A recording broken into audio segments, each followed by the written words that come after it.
Hello guys, ayan, nakita ko itong aking pots na punong-puno ng weeds. Ayan so lilinisin ko siya.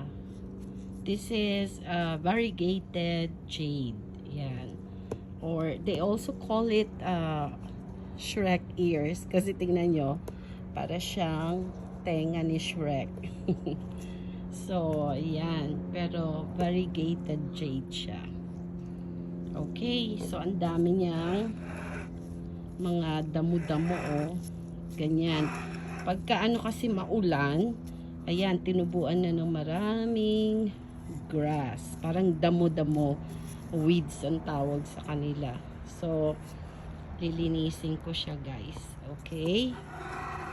So, come on. Let's clean it.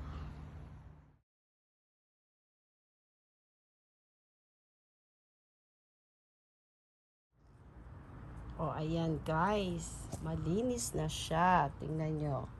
Wala nang mga damo-damo or weeds.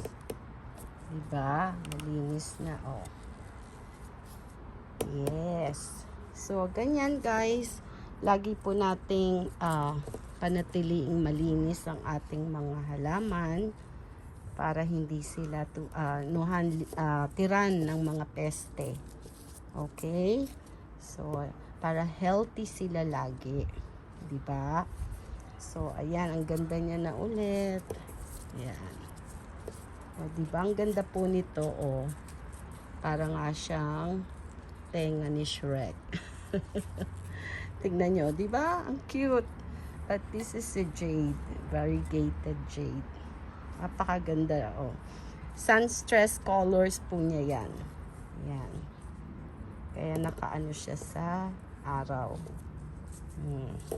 Yan. Thank you for watching, guys. God bless. Please like, share, and subscribe. Bye.